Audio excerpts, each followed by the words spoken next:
These roundtables are a continuation of the international online conference Global Crisis. This already affects everyone.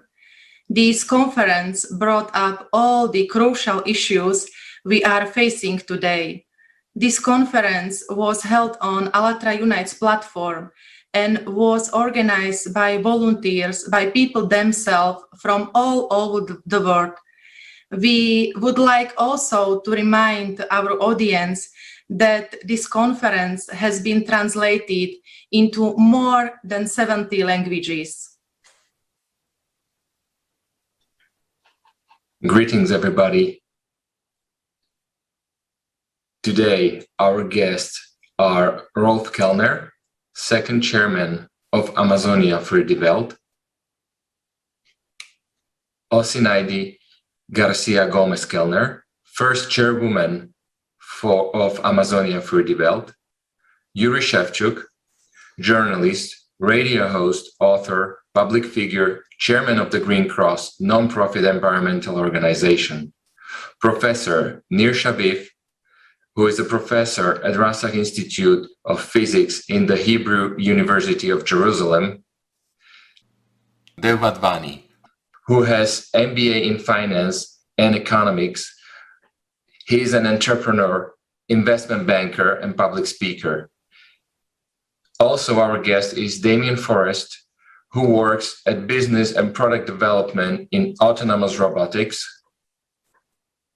And another speaker is Rico Mangram, talk show host at the Rico No Suave TV and radio talk show. And also my co-host today will be Katrina. And now let's watch the video fragment from the conference related to the most important topic, climate.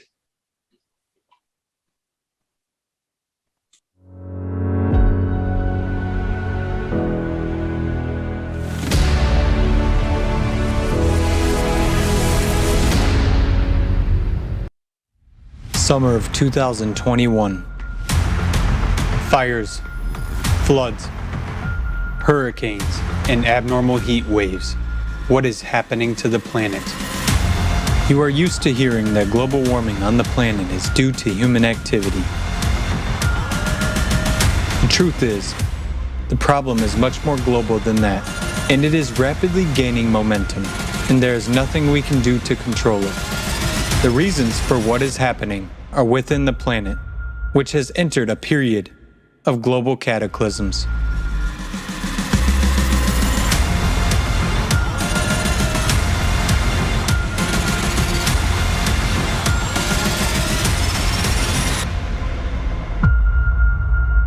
Nucleus. In 1998, a drastic shift of the planet's core was recorded. After that, the GRACE satellites and instruments on the Earth's surface detected an abnormal expansion of the planet at the equator, as well as heating from the inside. Because of the displacement of the core, it is unbalanced. With its vibrations, it creates shock waves, which are manifested on the surface of the planet by increased earthquakes and cracks on the Earth's surface. Through these cracks, a large volume of water escapes into the bowels of the planet. Molten magma rushes to the surface and heats this water. The water evaporates and escapes into the atmosphere. These enormous masses of water fall down in the form of sudden torrential rains. As the planet expanded, new continental rifts began to form. The number of volcanic eruptions increased. Significant tsunamis, including catastrophic ones, tornadoes, tropical storms, and hurricanes became more frequent. Floods and wildfires have become part of the daily news. Since 2015, the situation has become even worse. And today, the deformation of the planet continues to escalate enormously.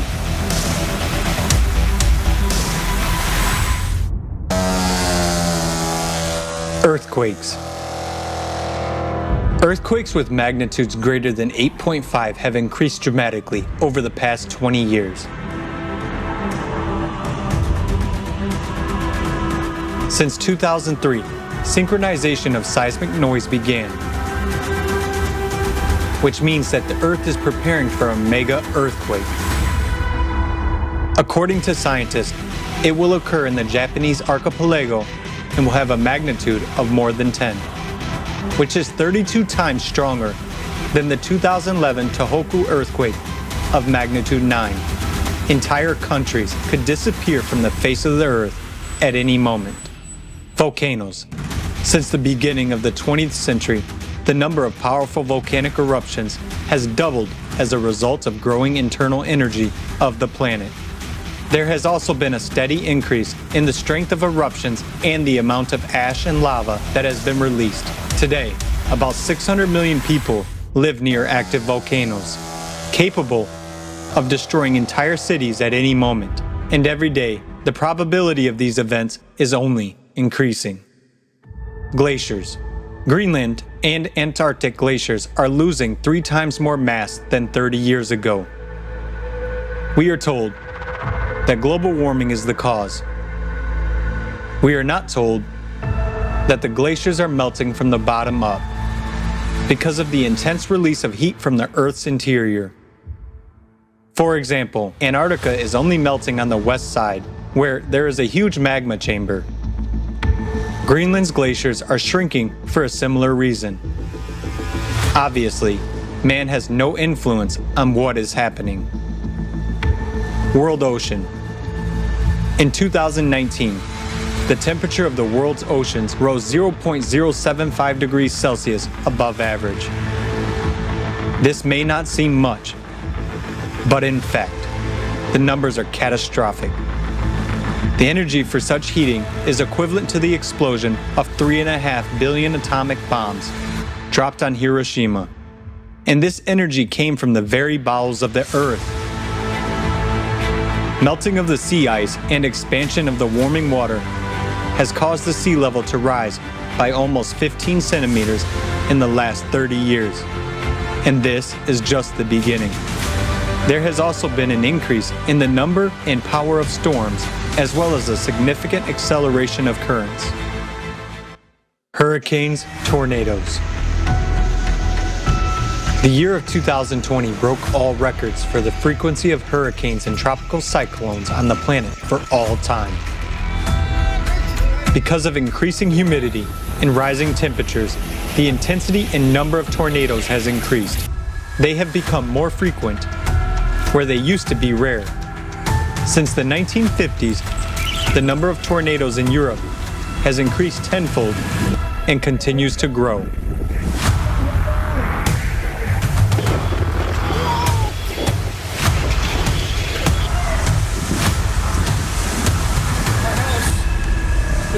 Destroyed, Josie! Temperature anomalies and records. According to the data prepared for the IPCC report on climate change, over the past 140 years, the average temperature on the planet has risen by 1 degree Celsius and by 3 degrees Celsius in the Arctic. And we can already see the catastrophic consequences right outside the window. The period since 2000 has accounted for 19 of the 20 hottest years on the planet in the history of meteorological observations.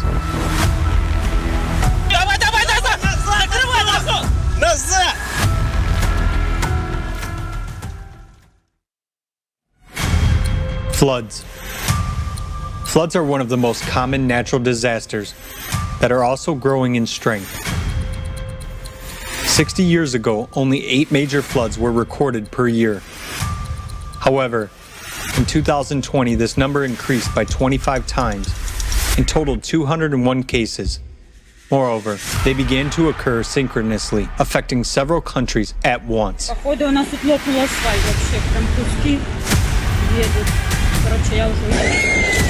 According to the National Oceanic and Atmospheric Administration, NOAA, the number of floods in the U.S. has increased by approximately 100% over the past 30 years. Between 1998 and 2017, floods affected more than 2 billion people worldwide. There's so many people dead!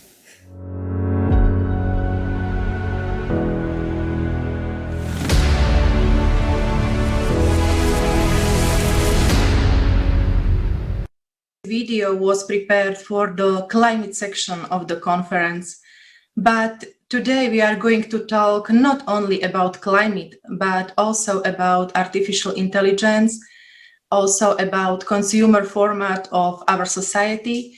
And finally, we will end with a creative society as the only possible way how to save life on Earth. The conference has revealed that the crisis is already running at a full speed and in every field of our society. Now, I would like to pass the word to you, Mr. Mangram. What are your impressions from the video and also from the conference? Would you be so kind and share your impression with us? Yeah, so being a talk show host and being able to see what's going on around the world and actually, really telling, my viewers, what's really going on, it's the number one thing about the global crisis has always been a sad issue. It's always been a sad issue where people have actually lost their lives because of floods. And I traveled through Costa Rica. I have family in Cuba.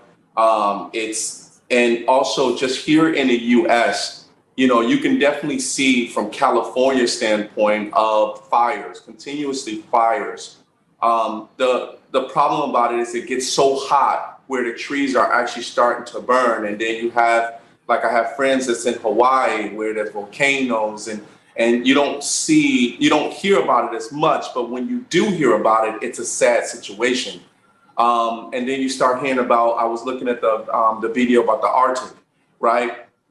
Where you're starting to see as far as water and floods, but it's a sad thing every year. We understand that once you have a global crisis 1 year, you're expecting for it to actually continuously go up because we look at it as Mother Nature, right? We look at it as, okay, what is the world actually doing? How is it being damaged over time? And I look at it as a sad situation of there's bombings, right? We really didn't talk in regards to, I didn't see anything in regards to, the video. When you talk about a global crisis, we talk about when there's wars, where there's bombings, and bombs are like Hiroshima. We look at things like that can actually cause damage to the earth. And when you hear something like that, and then you look at a video like this and you say, oh my God, the water is actually 3 times as if it was like a nuclear bomb. Well, there was nuclear bombs that's been going on during the wartime that could be damaging the earth that can lead up to times like this. So I look at it as a very sad situation. I look at it as it's hard to repair a foundation of something like that if it's already been done. There's nothing really like California has earthquakes all the time. As they continue to have earthquakes, that foundation will continue to how can I say it? It's going to continue to get worse. Costa Rica, they had floods a couple years ago, 2 or 3 years ago. I've never seen a flood in Costa Rica, ever. The family that I know that's down there said, we just had a major flood. Well, there's a damage in regards to in Latin America, Central America, the Caribbean islands. There's things that's actually happening underneath that's causing the degradation of the foundation in order for things like this to happen out of nowhere. Last but not least, I'll say about Chicago. I'm in Chicago. We always say, hey, you never know what the weather's going to be like here in Chicago. Well, we really don't, because 1 minute in the wintertime, it can be, below zero. Next thing you know, it's like 50 to 60 degrees out of nowhere. And we're like, well, that's just Chicago. Well, no, I think because what's happening around the world is that we're getting the after effects of what other cities may be going through when it comes to that heat wave. So, the global crisis itself is something that I stay on top of, and I look at what's going on around the world. But I'm a techie guy, so I look at it from down deep, analyze and say, well, I think there's a problem with the foundation. There's something going on in regards to why things happen in the world. where there's wars, there's things that's damaging, there's bombings, and anything to be able to rattle the underground of our nation. So that's my thought. Thank you. Thank you very much, Mr. Mengren, for your words. Yes, as we can see, the climate changes we can see every day at each part of our planet. Now, I would like to pass the word to Mr. and Mrs. Kellner. What were your thoughts after watching the conference? What stuck in your mind the most from the conference? Let's start with Mrs. Kellner. Hello. Hello. At first, I would like to thank you for invite today and to opportunity to speak about the global crisis. I'm sorry for my English because I have today spoke too much German, and I try to speak correctly, and that you understand me. So the impression that I have from this video is we see here in German is very current, and I see in this video that that should be a natural process of the nature. But my question is if this natural process should be so fast, so rapid.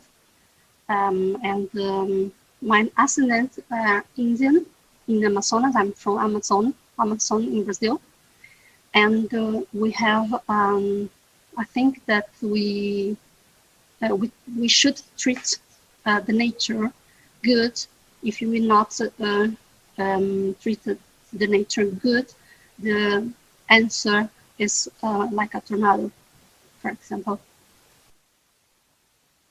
Thank you. And Mr. Kellner, I would like to give you the same question. What would you say after the conference? Your understanding? First of all, thanks as well for the invitation and to have the chance to speak with you all. And I lived 4 years in Manaus, which is the capital of the Amazon state. So it has more than 2,500,000 inhabitants. And yes, I studied informatics, so I'm a SAP consultant, senior consultant, and worked my life for this big companies like Siemens, RWE, E.ON, which are, I hope so, thinking as well about this topic. And the question is, and this is the reason why we started with this NGO, the own NGO, is that we want to help to stop this climate crisis if it's possible. I don't know. I'm not a scientist. Which ways we have? So we started with one project which is fully financed for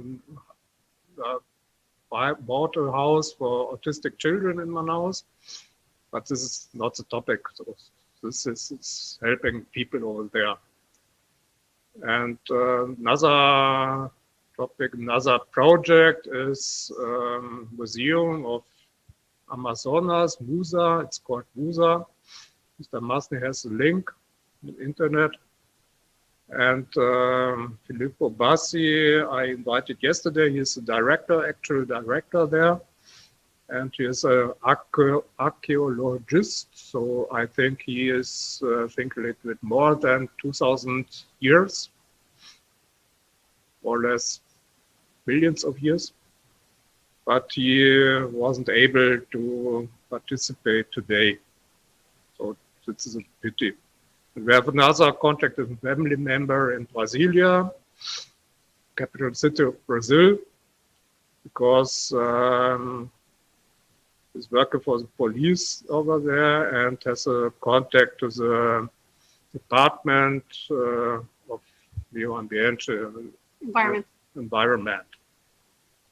but he needs help from us because he's only 20 years old or 26. 27. And we tried to speak with this department, but nobody is answering there. And Bolsonaro and Lula, Bolsonaro is the actual president.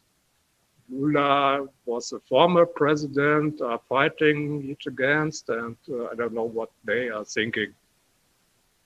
So we need a strategy to do our best, and we are able to take a lot of contacts which are created in the internet as well to these conferences. So it's on work. But how can we stop this deforestation, for instance, or what can we do to stop this crisis? Thank you, Mr. Kellner, for your words. Mr. Forrest, how about with you? What are your thoughts, views on the video and also on the conference? Well, first, thank you for inviting me. So regarding these impressive images, fortunately, as I'm living in Europe, I wasn't directly faced with this event, but maybe it's an issue we should work on because in Europe, we don't see directly the consequences of this event. And this year, it's the first year that Germany, Belgium, and Luxembourg had very terrible floodings. They hadn't seen similar floodings in years. I'm not a climate expert, but I work in artificial intelligence, and maybe what I can say from what I see is that in the last 5 years, and maybe more importantly in the last year, in the last 2 years, we see that the intensity and the frequency of this event, of this so-called natural disaster, is increasing. Vancouver just hit 50 degrees Celsius this year, which is crazy. Clearly, we will have to reduce our impact on the environment. But I think also we can ask this question is how we can use more of our technology to let's say, better master or predict this event, even if we cannot directly prevent them. And also probably manage the responses to these catastrophic impacts, because probably we are not ready. The example of Belgium, Germany, just 1 month ago shows it. And also regarding Europe, probably we are less touched by this event because we weren't, we didn't leave them by ourselves. But we should ask more to ourselves this question, so how we can use more our effort and especially our technology to better manage this event. Thank you for your sharing. Thank you for sharing your understanding, Mr. Forrest. It is indeed very truthful. Our next guest is Yuri Shevchuk. Mr. Shevchuk, please, would you like to share your impression from the conference with us? Thank you.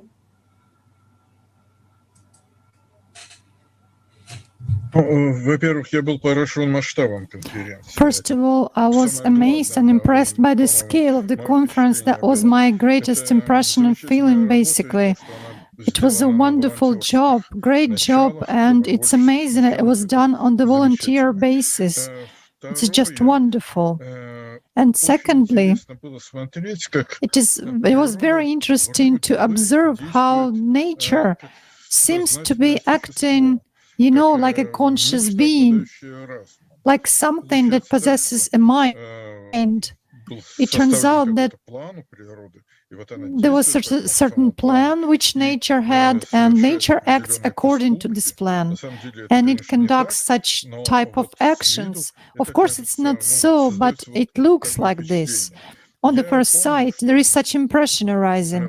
I remember that in the years of my childhood, the rivers were more full with water, but now they are like little springs, which just rolling somewhere between the hills. And in my childhood, I was said, don't go there because you can drown there. But now, not even a frog would not drown in such a river. So I really want to say that the changes in climate have been going for throughout the existence of humanity, and of course they are not always due to the anthropogenic factor, but of course they relate to a certain extent to a human activity, but not as fatal as it seems to many people. But from this, we shouldn't make a conclusion that we cannot do anything at all. We can do a lot, and we should try to do this.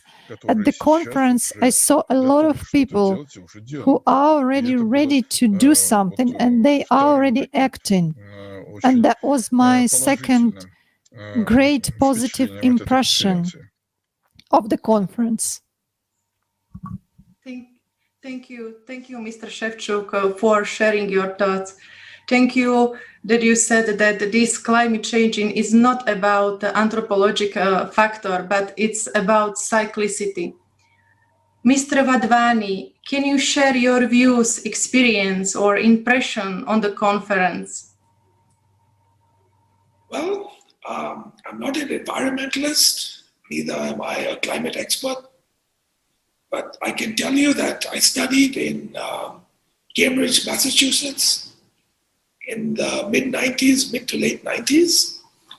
And back in the day, I had, colleagues at Harvard and MIT and Brown and many of the colleges in Boston. And they were already talking about climate change back then. And the fact that we have the North Atlantic drift, greenhouse effect, the ozone hole is undeniable. Now, I'm an economist actually, and I'm an entrepreneur, I'm a banker. So this is not my area of expertise, but the economic impact it's having, just because humanity functions on greed and fear, plain and simple. This is pure greed. So today I talk to you from Dubai. This is the fossil fuel capital of the world. It won't be in 15 years, I can promise you that. Renewable energy has to take over. But unfortunately, the politicians are putting profit and economics ahead of the planet. And you cannot negotiate and you cannot bargain with Mother Nature. That's all I have to say. I'm no expert, but I know what I don't know. And I know that it is stupidity to negotiate when it comes to our sustenance as human beings on this planet. So I don't understand what people are, all these climate accords and these conferences they have, and there's a negotiation, they have carbon taxes. You cannot monetize this, guys. If there's no planet, in the next 50 years, what are we even discussing? Plain and simple. I mean, hopefully I will be dead by then, but not the next generation. So it's just pure, simple logic, and it's pure stupidity on behalf of capitalism that has got us to where we are. Because the Western world basically started with fossil fuels.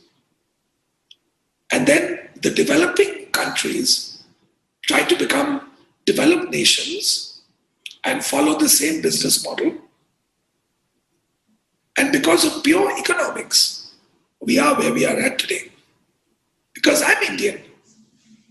So today, India and China are one of the biggest emitters of fossil fuels. But shame on America. I studied there. I love America. But shame on America, because America isn't doing its fair bit. So, my view is that this is economically driven and it is highly irresponsible. You can call me it's an ideological outburst, but that's how I really feel, guys.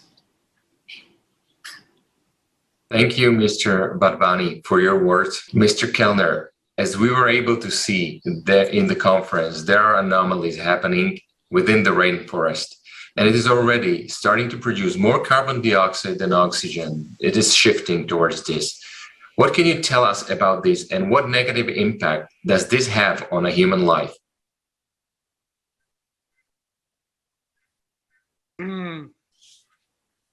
Yeah, it's difficult because the state of Amazon is okay. We don't have a lot of deforestation, but the state of Pará, Tocantins, and so on, the northeast, is changing. So politics from Bolsonaro, I don't know if this affects the deforestation, because this exists since 20, 30 years, since the world is existing. So I think we need to speak with somebody over there who has the right numbers. In Germany, politicians are totally against Bolsonaro. They want the other president, ex-president Lula, back. That's the tragedy of Merkel and co. But Germany and Norway had an Amazon Trust, which is stopped, so no money is going to Brazil anymore. And if you are opening YouTube, for instance, and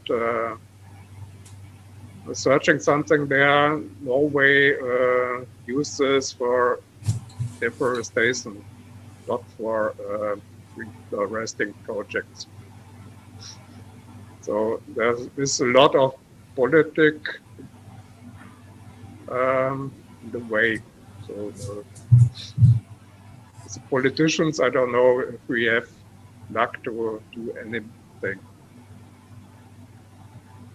The other topic is the CO2 topic. In your conference, 12-hour conference, you explained everything about CO2 and about the middle of the earth. So, for instance, in Greenland, the heat is coming from above and not from this jet stream.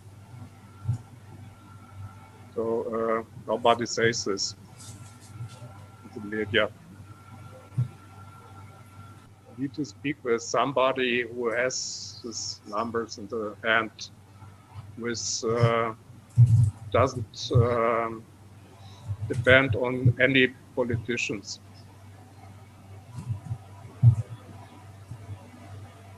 After that, maybe we have a strategy to do something. If we have this, we need to search the money to do the right way.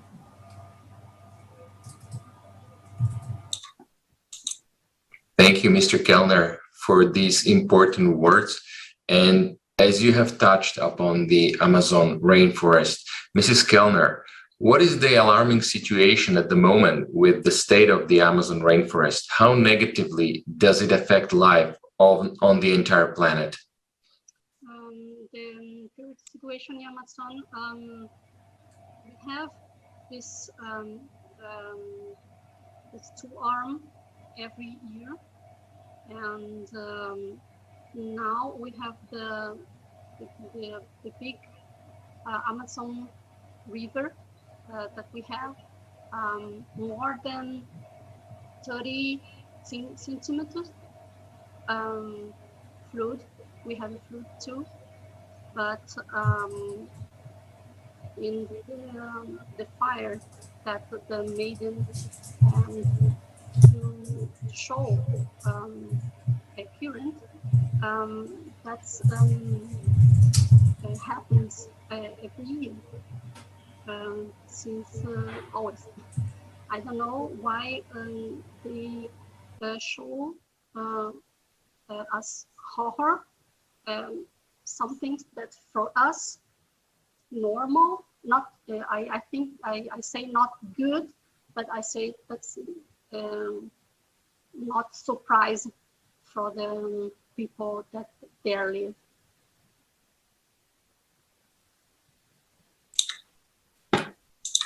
Thank you, Mrs. Kellner. Mr. Shevchuk, you were talking about the fact that ecology doesn't influence the environment on Earth as much as the cyclicity of climatic disasters. Can you tell us from your professional view in more detail, what is the difference between ecology crisis and climatic crisis? Regarding the environmental crisis, by environmental crisis, we usually understand some anthropogenic impact on nature. And nobody denies it. Of course, it does exist. But the thing is that anthropogenic impact is actually what is relevant for the last 2 centuries, when we had this industrial revolution and we started actively burning the minerals and mineral resources, mineral fuel. That's when the so-called greenhouse gases appeared, although in greater amounts than before.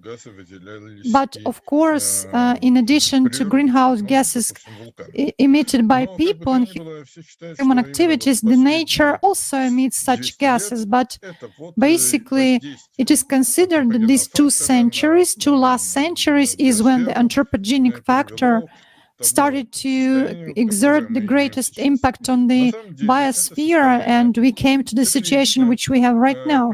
In actual fact, this situation is cyclical, and every 1500 years, it's like one of the cycles, because there are actually many cycles. Researchers ascertains that there are about 17 cycles in nature, in fact. But I will speak about one cycle, which is the bond cycle of 1500 years. Every 1500 years, we have almost the same, like a part of our planet becomes totally inappropriate for living conditions by different reasons. And from there, people just begin to escape. This is what is called migration of nations, which happened 1,500 years ago, the Great Migration, which was due to drought in steppe region in Central Asia. And before that, if we scroll back another 1,500 years, 3,000 years ago, there was another Aryan migration by the Aryan peoples. And every time it was due to the destruction of civilizations and with some new cultural changes and, let's say, new cultural paradigms on the planet, and also the changes of morals, ethics, aesthetics, etc. So every time there is such an impression that, as if, someone just erases everything that people have done before that, and people have to begin everything from the beginning. Not quite so, not from the very, very beginning, because we still have a lot of left after the Roman Empire, but still we had 3 centuries which were called the Dark Centuries, and at that time culture basically and civilization, they were actually in stagnation. They didn't develop, and only afterwards, after again climate change when there was the climate optimum in the Middle Ages. Then we actually began to develop culture, arts, and civilization as a whole in Europe and in all other parts of the globe. Once again, I emphasize that all these events were happening actually at the same time. Even in the undiscovered yet America, in the old world, in Europe, and I guess in Australia as well. But we don't have data about that. This is the situation we have, and these events were happening actually before the moment when the last glacier left, the Valdai glacier. And our entire Anthropocenter actually is now split into, this cycle is split into 1500 year cycle. Thank you. Thank you, Mr. Shevchuk. These are very important information that you shared with us. Professor Shaviv, can you tell us about the factors of climate change that humans have no control over? And how important is it for people now to consider and talk about all the factors of climate change? And also, do we have the resources today to be able to adapt and survive? Indeed, humans have had some effect on the climate. I'll mention it a little bit at the end. But besides that, there are a lot of variations that we see on various timescales over the past, or on timescales of centuries, for example. We see variations which are typically of order 1 degree, and we can attribute that to variations in solar activity. On longer timescales, actually it's centuries to say millennia. On longer timescales of tens of thousands of years, we have seen ice ages come and go, and these are probably due to what's called the Milankovitch cycles, which are changes in the orbital parameters of the Earth, like the amount of ellipticity, the inclination relative to the orbit, and so forth. On longer timescales, on timescales of millions of years, we see variations. Some of them can be due to changes in the atmospheric composition, which are due to, say, volcanic activity, and also activity like tectonic activity. But these are very short, very slow changes. In addition to that, we see that our galactic geography also affects climate here on Earth.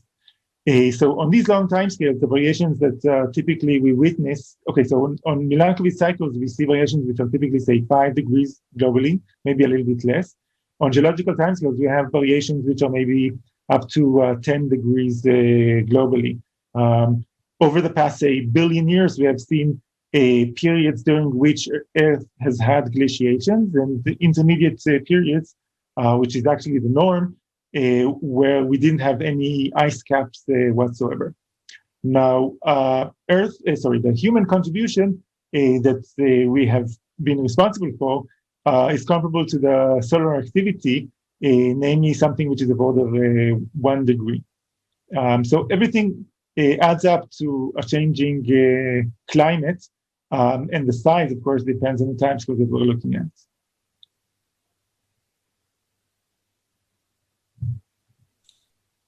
Thank you, Professor. How can artificial intelligence serve the good of all mankind? Mr. Forrest, how should our society change for artificial intelligence to be able to serve every person and not just a few individuals? What are the ethical conditions for worldwide implementation?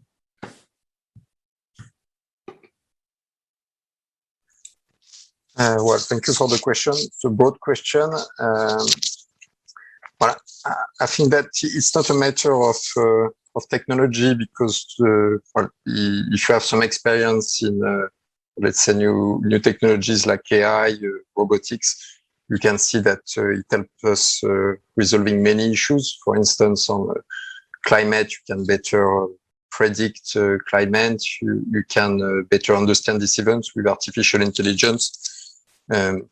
So probably and it doesn't limit to climate, of course, because of artificial intelligence, we can help us on many issues regarding agriculture efficiency, health issues, also on, well, let's say, having more hazardous job done by robots with AI than humans. So the matter is not the technology, it's probably, well, for climate, yeah, I think it's a matter of responsibility, because as we have seen together, maybe we are not fully clear on the responsibility of this disaster. Is it due to the cyclicity, or and what part is due to the effect of humans on the environment? So what I would say is that, well, for AI to be better used, and it's already used for many applications for goods, but we should do more. Well, is that as a society, as investors, as politicians, and also as individuals, we should favor our investment on technology that will produce more goods than wrong. It's the case if you look case by case, technology by technology. You can see that some technology are more for only cost reduction, and others are more for helping us solving problems that are really difficult to solve, like the climate change. So I don't think there's an easy answer, but well, we should definitely invest more in technology for the good of the environment. I don't have the exact figures, but looking at some figures like the investment of on the market, for artificial intelligence in biotechnology is just 1 billion euro, where the market for logistics services is 50 billion euro. For climate, I guess it's the same. Probably it's limited to 1 or 2 billion euro, and we should definitely put more money. But for that, we need more notion of responsibility.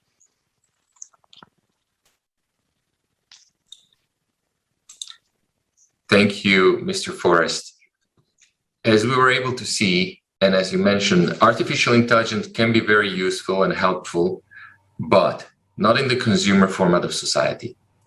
The crude reality of today's consumer society is that the unnecessary workers, not only blue collar, but also white collar, will be simply laid off. Such examples can already be observed in Asia, where we can see ports, factories, and even banks with no people.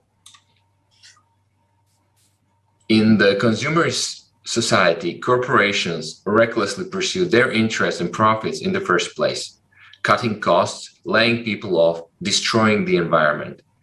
You might think that we can rely on the social security system of our countries, but will the 10% of people still having jobs, will they be willing to finance the 90% of people without a job? This minority will be neither able nor willing to carry such a burden. This will only lead to social unrest and everything that comes with it. Mr. Vadvani, in your opinion, what is the danger of developing and implementing artificial intelligence in consumer society? How do you see the consumer crisis that we are about to face and already facing, and it has actually already started? Are there any necessities that we as humanity need to do in order to survive it? I'm very, I'm a 50-50 man, because I grew up as a capitalist. And when I went to the States and studied as a young Indian boy, capitalism was something that I truly believed in. And it's not just artificial intelligence, it's also technology that has taken away jobs. So without giving you a big lecture, I mean, you don't have to be a rocket scientist to figure out that the population is growing and the job market is shrinking. So we have a social responsibility. That is number one. But more importantly, as we evolve into the AI and tech space, I believe the education system hasn't caught up with the reality of the times. Because I'm an MBA and a CFA. My degrees today mean nothing. My skill set in the 90s, is of very little value today in 2021. So the fact of the matter is the education system catching up with the changing times. Because when I grew up, it was either you're a doctor, a lawyer, an engineer, an accountant, a banker, or whatever. And today, many of those professions will be dysfunctional in the next 10 years. Robots can do surgeries today. Stockbrokers don't exist. There used to be a 3-man cockpit on an aeroplane. There used to be a pilot, a co-pilot, and an engineer. And today it's a 2-man cockpit. The engineer is a computer. I can go on with the examples. We'll have driverless cars. That's what Elon Musk is going to be rolling out. So an ordinary person who basically seeking employment could drive an Uber, but today you will have driverless cars in the next 5 to 10 years. So it boils down to the education system, because the next generation, I have my friends' kids who come to me for counseling and they're asking me, what should I do? And honestly, guys, I really don't know. Because I have to upgrade my skill set. I'm an MBA and a CFA. I have to keep upgrading my skill set to be relevant in today's society. So what worries me is the next generation and the education system. What are we going to teach the next generation so that they can basically be relevant with AI and technology? That is my biggest concern. It's all about education.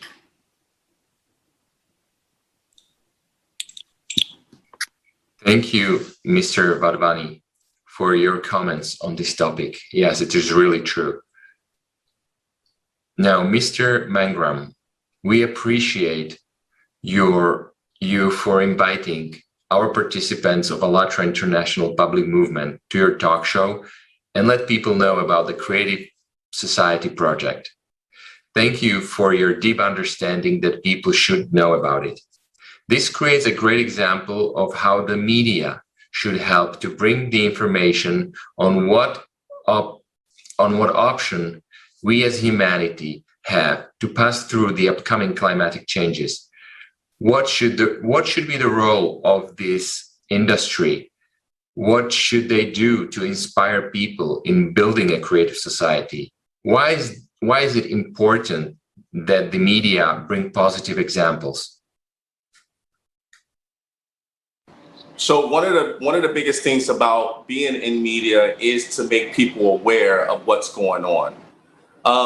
The whole objective, if it's bad or if it's good, there's always a flip side to everything. When it comes to the media, there's always conspiracy theories, right? There's always ways that, hey, I have my thoughts and I want to share this with the world, and let's see what the world comes back to be able to say, hey, is this the right path to be able to go down?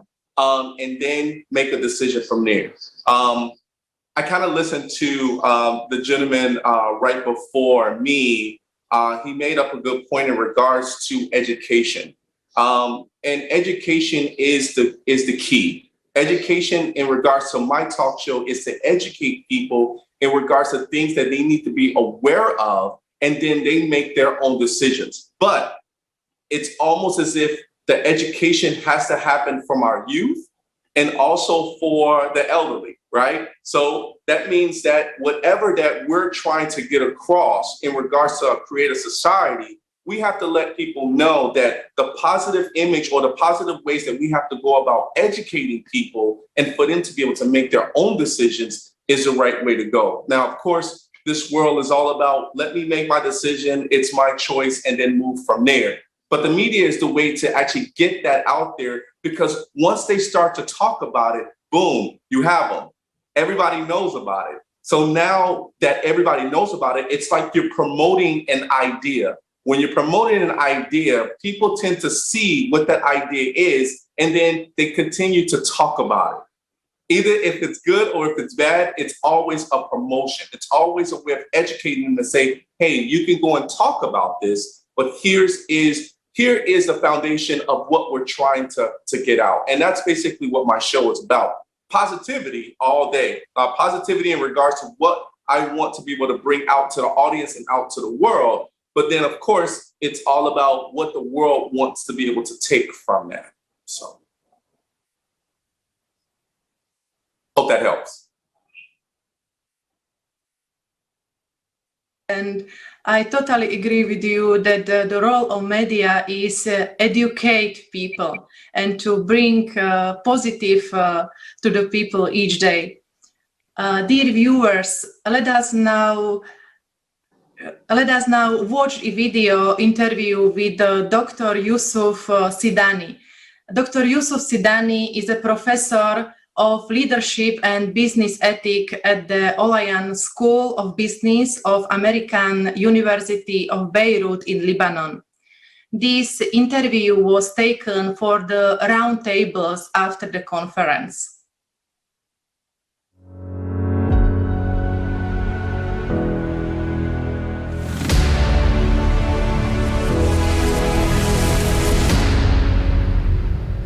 Hi, my name is Yusuf Sidani. I'm professor of leadership and business ethics at the Olayan School of Business at the American University of Beirut, Lebanon. I have background in business. My undergraduate degree from AUB, from American University of Beirut, was in business. I have an MBA from Indiana University and PhD from University of Mississippi. There are several crises that face humanity nowadays. Some of these crises pertain to the environment and things that are around us at the, in the ecosystem. But I think many of the more inherent problems relate to issues of how people can talk to each other. Our inability to be able to live with each other, to talk to each other, to understand each other, to tolerate each other, leads to crises in the other areas. We understand that the resources are getting more scarce. The things that we use in production are becoming less abundant. People cannot stand motionless regarding the problems that they face. If we only wait for others to solve our problems, then everybody will be waiting for somebody else to solve their problems. People need to take the initiative in solving their own problems and the problems of their communities. Some people, by definition, they feel more motivated, more incentivized to be proactive in solving the problems of society. That's fine. We need leaders and we need followers, but we need to be able to communicate properly, assess problems properly, and bring forward proper solutions to the common problems that we face. Many communities from various continents. You need contribution from the less prosperous nations as well as the contributions of the more prosperous nations. It's very much like offering a medicine to somebody. If the doctor does not really ask about the how the person is feeling, about it becomes a very intense diagnosis of problems, which require the contribution of many individuals. What unites all people is they are human. And when we go back to the basics, our humanity, then we can understand each other. We understand that we come with various languages, ethnicities, races, religions, various cultures, various backgrounds, various philosophies. But after all, we are people, we are humans, and we need to understand that this is the basic common thing that brings us together. When we go back to our humanity, we'll become better people, and we'll be able to solve together our community's problems.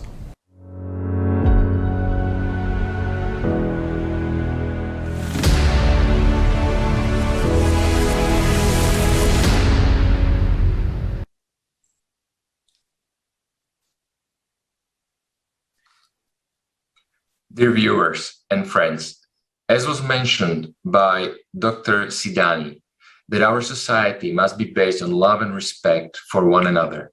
We should learn to communicate and respect one another. Mr. Kellner, how do you see a creative society where human life has the highest value, and why it is important to build such a society now, taking into the account occurring climatic events on the planet? The Earth, as well as all of us, were created by God, right? And not by politicians. I think this is the most important thing. So we need to hear to our heart to do the right things.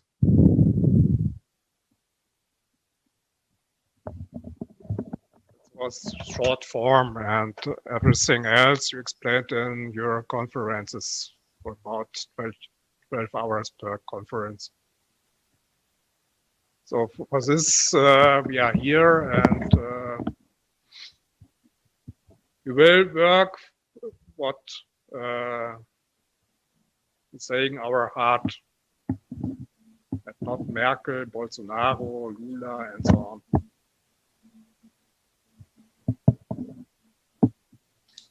Thank you, Mr. Kellner. And now I would like to ask you, Mrs. Kellner, from your point of view, how can creative society help the entire ecosystem of the Amazon rainforest? My opinion? Yes.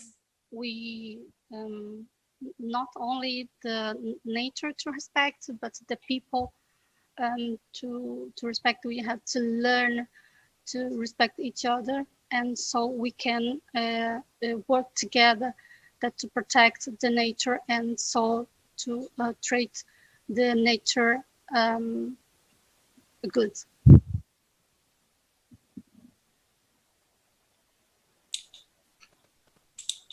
Thank you, Mrs. Kellner.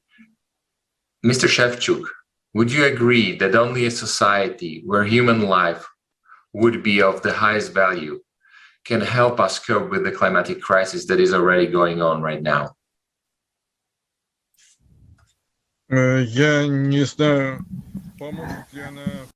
I don't know whether it will just help, cope with all the crises, with the climate crisis in particular. I would like to say once again that crisis is not what depends only on ourselves.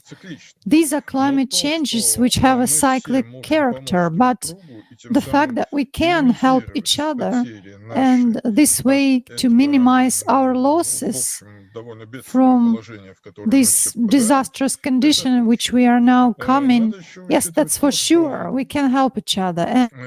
And we should also take into account that these cyclic changes have been taking place not for the first time, and we can see how people actually used to react to such changes, how they created certain communities which helped each other, at least in the time of the Middle Ages, when there was the so-called Lesser Ice Age. What they done in the antiquity, when there was this anti-climatic minimum.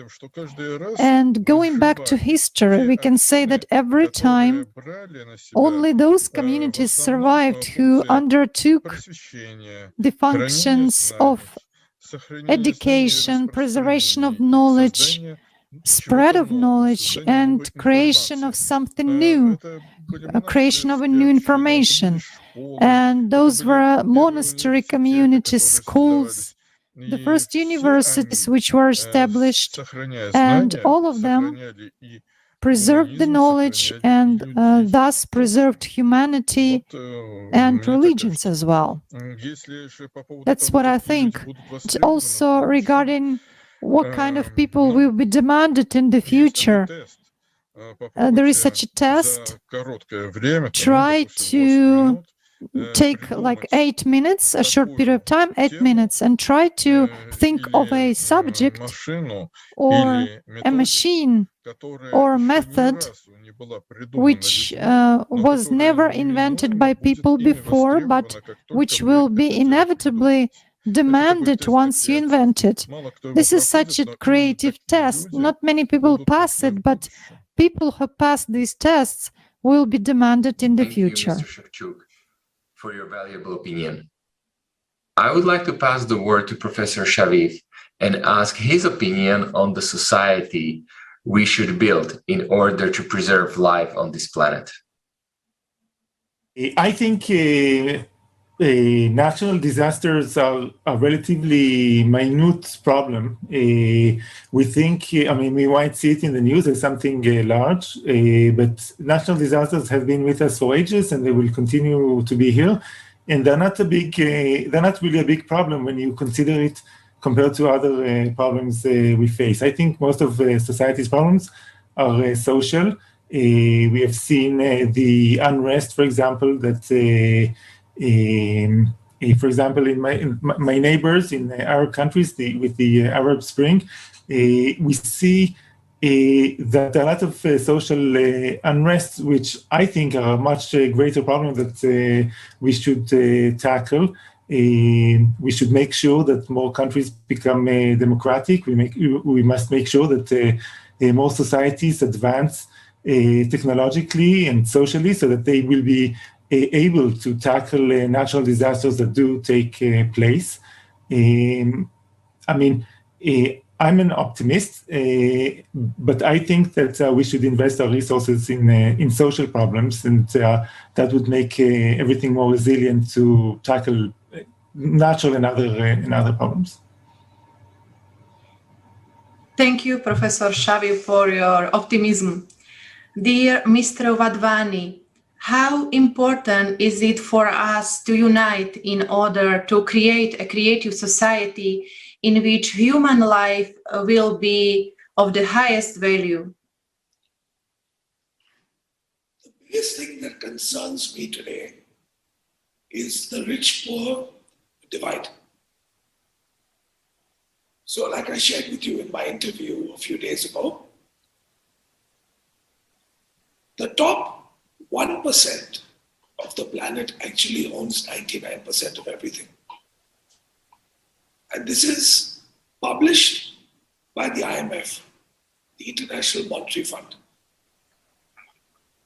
And out of the top 1%, so let's say we have 7 billion people on this planet, 70 million people own 1%, 99% of everything. Now, this is a very scary stat.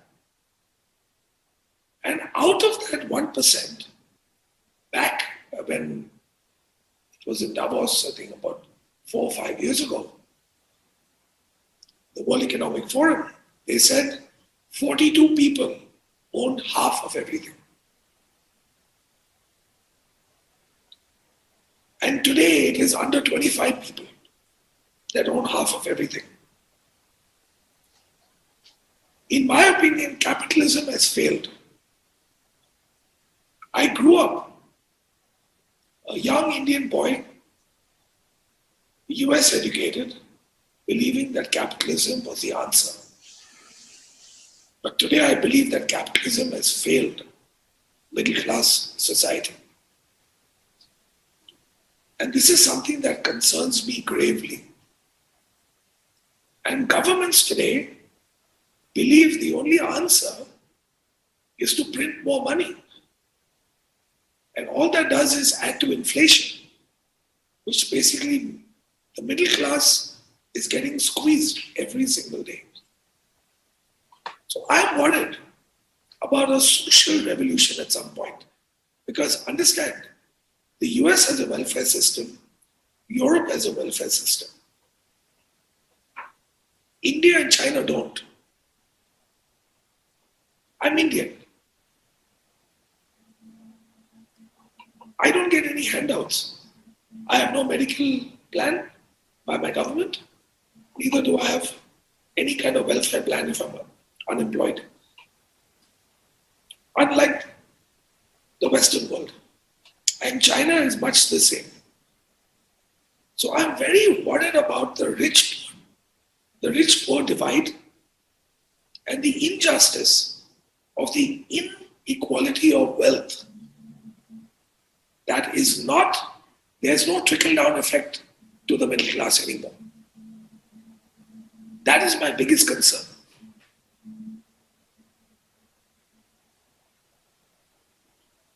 Thank you, Mr. Varvani. Let's hope all our viewers will be inspired with your words and will join the Creative Society project. Only by unification. A prayer to everyone, guys. Like I shared with you, I'm still a child at heart.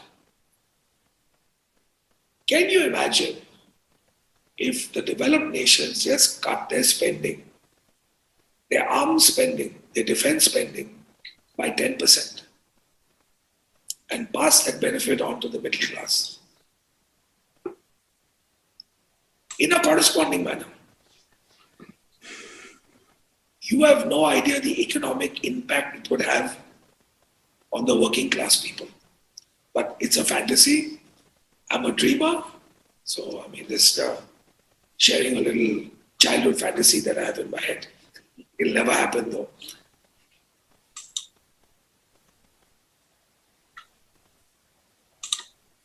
Yes, I totally agree. Would you agree, Mr. Mangram, that media can help us to build this dream, and it is important that they share the positive views on how the society should function and what should be the relationship between people? Well, it's a go figure. It's kind of like I've already built my creative society here in Chicago over the last 3 years. And the reason why I say that is because it was kind of like the icing on the cake when the both Olgas came on to my show and kind of made it of something that we've done already with building talent. From talent to musicians, to activists, to people of a movement, to people that actually is doing great for the world already. During the pandemic, I learned a lot. Well, I learned a lot from people, but I also learned a lot in regards to how to be able to be positive during the pandemic. And one of the things is it's all about human nature. It's all about the love that we have as a show to show our viewers that we can still love each other during this pandemic, to be able to basically build the talent to support each other and also be able to have a great society. I think the media is always going to have a say-so in regards to anything that's actually happening in the world. But one of the things is that humane, being a positive person, or if you're doing something great that's for the world in general, you need to be recognized for it. And if you're not recognized for it, then shame on a person not recognizing you. And I think because there's so many things that's going on within the world, well, especially in Chicago, there's things that's happening where our youth are dying. And our youth is actually dying, but I'm also bringing in the youth that's actually doing something great for the world to be able to show the other youth that, hey, you can still live to be great.